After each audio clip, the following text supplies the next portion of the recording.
दिनांक 7/5/2020 को झुंझुनू जिले के बगड़ थाना क्षेत्र में मठ गांव के जो बस स्टैंड पे मठ जो गांव है, बस स्टैंड पे एक शराब के ठेके के सामने 3 कैंपर गाड़ियों में आए करीब 15-20 बदमाशों ने दिन के करीब 10:30 के आसपास अचानक गोलियां चला के और दहशत का वातावरण फैला दिया।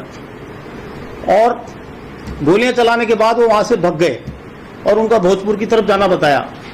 उसके बाद थोड़ी देर बाद पुनः सूचना मिली कि साहब उन्होंने सदर थाना क्षेत्र के बाकरा गांव में भी गोली चलाई है और वहां चौराहे पे लोगों को धमकाया है और कुछ नारेबाजी की है। इसके बाद पुलिस को सूचना मिली, पुलिस ने तत्काल पूरे जिले में नाकाबंदी कराई, आसपास के जिलों में नाकाबंदी कराई। बदमाश आगे आगे, पुलिस पीछे पीछे। उसके बाद पुनः वो भागते हुए मुकुंदगढ़ थाना क्षेत्र के राणासर गांव में भी उन्होंने गोली चलाई। सूचना मिली, पुलिस ने खूब पीछा किया। उसके बाद वो जिले की सीमा पार करके ओझल हो गए। अज्ञात व्यक्ति थे। तीनों थाना क्षेत्रों में 3 एफआईआर दर्ज हुई, एक बगड़ में, एक सदर में, एक मुकुंदगढ़ में। तीनों जगह फायर करके लोगों में दहशत फैलाना उनका मुख्य मकसद था। झुंझुनू पुलिस के लिए बहुत बड़ी चुनौती थी। 3 दिन के भीतर पूरे जिला पुलिस को सक्रिय किया गया। एडिशनल एसपी श्री वीरेंद्र मीणा जी के नेतृत्व में 8-10 टीमें गठित की गई। एक टीम का इंचार्ज सीओ ग्रामीण, एक का इंचार्ज सीओ सिटी और बाकी टीमों के इंचार्ज जिनमें मुख्य रूप से एसएचओ बगड़, एसएचओ सदर, एसएचओ कोतवाली, हमारे पुलिस निरीक्षक आरआई जो रिजर्व पुलिस इंस्पेक्टर लग रहे हैं आरआई पुलिस लाइन, और एसएचओ नवलगढ़, डीएसटी टीम, उसके साथ क्यूआरटी टीम,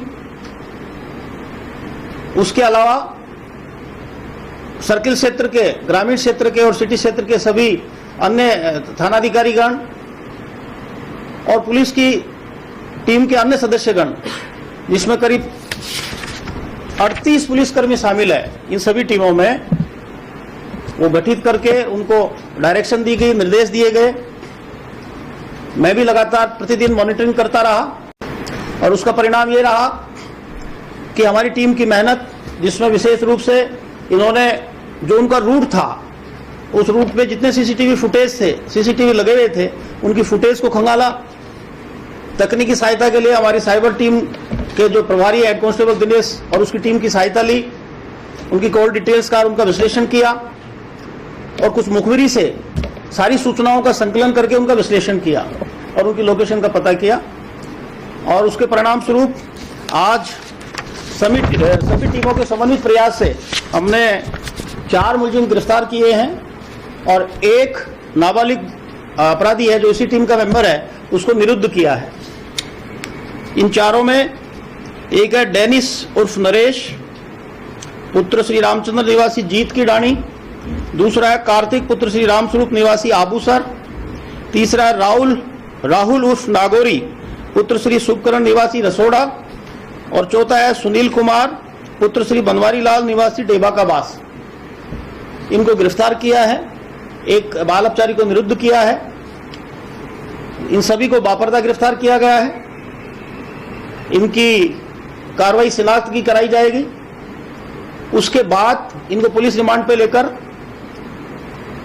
इन्होंने जो हथियार प्रयुक्त किए हैं वो बरामद किए जाएंगे। जिन गाड़ियों का प्रयोग किया है उन गाड़ियां जब्त की जाएगी और इनसे पूछताछ के आधार पर शेष रहे मुलजिमान को गिरफ्तार किया जाएगा। इनको अलग अलग जगह से गिरफ्तार किया गया है। जो भी सूचना मुखबिर की थी उसी सूचना के मुताबिक हम इनको सभी को अलग अलग जगह से गिरफ्तार करके और यहाँ लाया गया है।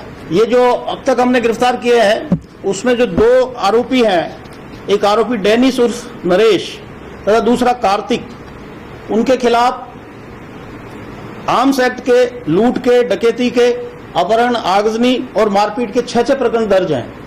यानी पूर्व में ही ये इनका आपराधिक इतिहास रहा है, कुख्यात अपराधी हैं। और अब इनके खिलाफ इस 3 मुकदमे दर्ज होने के बाद इनका आपराधिक रिकॉर्ड और बढ़ेगा। बाकी जो साथी हैं वो पकड़े जाएंगे, उसके बाद उनके आपराधिक रिकॉर्ड को भी खंगाला जाएगा और इसके अनुसार अन्य जो आवश्यक कार्रवाई है वो भी इसमें निश्चित रूप से की जाएगी ताकि इस तरह की वारदातें भविष्य में नहीं करें। प्राथमिक पूछताछ में जानकारी मिली है ये एक तरह से एक आपराधिक गैंग है और इनका मकसद विशेष रूप से शराब के ठेकेदारों को, दुकानदारों को धमकाना और उनसे चोट वसूली करना या उसमें हिस्सा लेने का इनका मकसद था।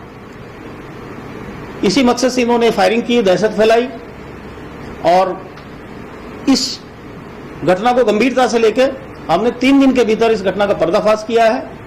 करीब 15-16, 14-15 मुलजिम बताए जा रहे हैं जिनको शीघ्र ही चिन्हित करके और बाकी बचे मुलजिमों को गिरफ्तार किया जाएगा, उनसे हथियार और वाहन बरामद किए जाएंगे।